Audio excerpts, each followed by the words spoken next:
worked a night shift at a small roadside motel on the outskirts of town. It's the kind of place most people only stop at if they have no other choice.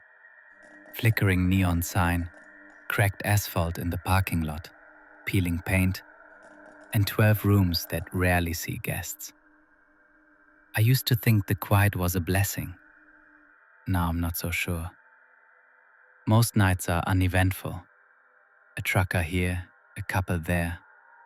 Sometimes just me and the sound of the wind rattling the front sign. It's boring enough that I started bringing a book and a thermos of coffee to stay awake. I don't mind it anymore, though I've always preferred a little more action. Some small chaos, even if it's just someone misplacing their room key. Room 7 checked in on a Tuesday. A single male, mid-30s, short hair, paid cash. No luggage. No luggage is unusual, but I didn't think much of it. People pass through all the time. What did bother me was that he never came out. At first I didn't notice. The security monitor showed his door shut. Always shut. No lights, no movement. By the second night, housekeeping asked if he had checked out. No, I said. Still paid through Friday. Then why's the room empty? She asked. I don't know. Maybe he sleeps all day? She shook her head. I cleaned it this morning. No one was there. I told myself she mixed up the room numbers. Easy mistake. The first oddity came around midnight on the same night. I was sorting invoices at the front desk when I heard a dragging sound. Soft at first, like fabric scraping across the floor, but deliberate. I paused. My office was quiet. The wind outside could make odd noises, sure, but this was different. It was coming from the hallway leading to room 7. I called out politely. Sir? Motel staff? Silence. I walked slowly down the hall. Nothing. Room 7's door was shut, exactly as it had been. I leaned toward the keycard slot. Nothing. I shrugged. Probably the wind. Old carpets make noises. It happens. I went back to my desk. Then the bell rang. Front desk. No one was there. I froze. My heart kicked in. Only 2 guests in the motel, and neither was awake at this hour. My eyes darted to the monitor. All the cameras looked fine. Empty hallway, empty parking lot. Must be a wiring issue, I muttered, trying to calm myself. I sat back down. A few minutes later, I heard a faint, low voice. Not coming from the hallway, from inside the office itself. I didn't ring the bell. I spun around. No one. The chair opposite me was empty. The door was closed. I laughed nervously. Okay, weird, I said aloud. I told myself not to overthink it. It was probably my imagination, exhausted from night shifts and bad coffee.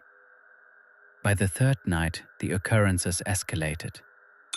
The bell rang 3 times in a row, soft but precise. The dragging sound returned, this time from directly behind the desk. I glanced at the floor. My shoes seemed heavier, like something brushed against my ankles. I froze. I said I didn't ring it, the voice said again. I looked around quickly. Nothing. My pulse raced. My office chair creaked under my weight as I stood, inching toward the door. Then I noticed the monitor. Room 7 was lit, even though the lights in the room were off.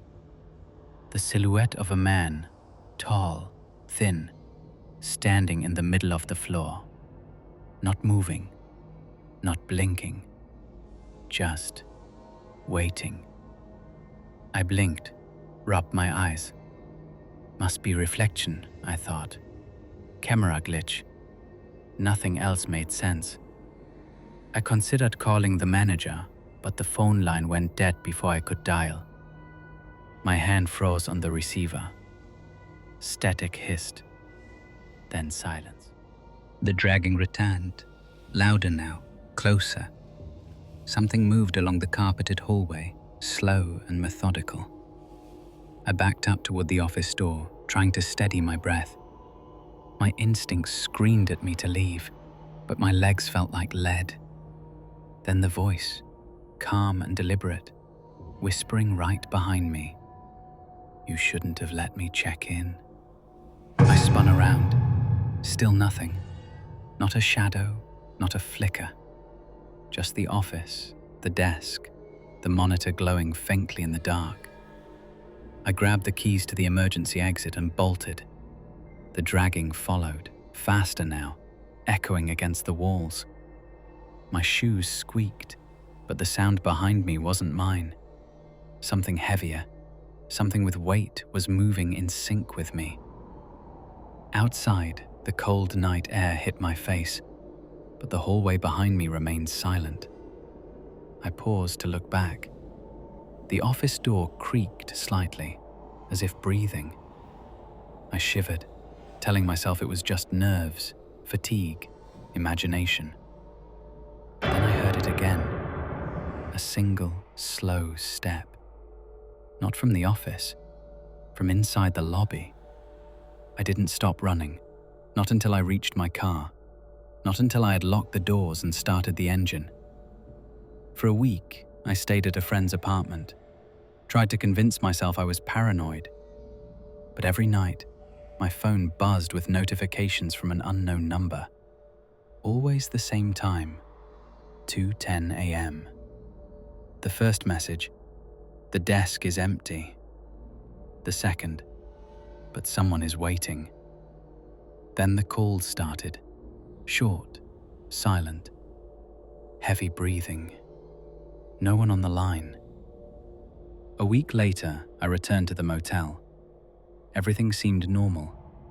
The manager smiled and waved me in. "Why'd you leave last week?" he asked. "Everything was fine here." I wanted to tell him, to scream, to warn him. But something in the lobby felt wrong. Too quiet, too expectant. I walked past the front desk. The bell chimed softly under my touch. Nothing unusual. Then I noticed the monitor, room 7, empty. But a new silhouette stood behind the camera's view of the front desk. Tall, thin, unblinking, watching me. I froze. The office door slammed shut behind me. The lights flickered, and when they stabilized, the bell rang. Not softly, not one chime. Continuous, rapid, hard. I realized with a growing horror that the dragging sound wasn't behind the desk anymore. It was beneath the floor.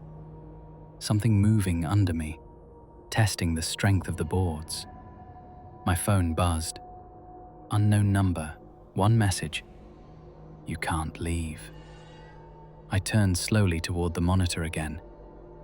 Every room's door was now open. Every room lit. Silhouettes inside, standing silently, facing outward. And then I noticed the last detail. In the reflection of the glass, something had moved behind me. I couldn't see it directly, but I felt it. A cold pressure against my shoulder, a hand brushing my side, something waiting to pull me into the floor. I screamed. The bell rang, louder, faster, echoing in every corner of the motel.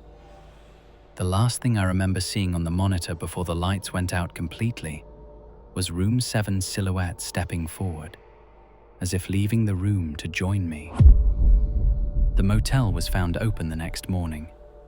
Lights on, coffee still warm, bell working perfectly. No sign of a struggle. No sign of me.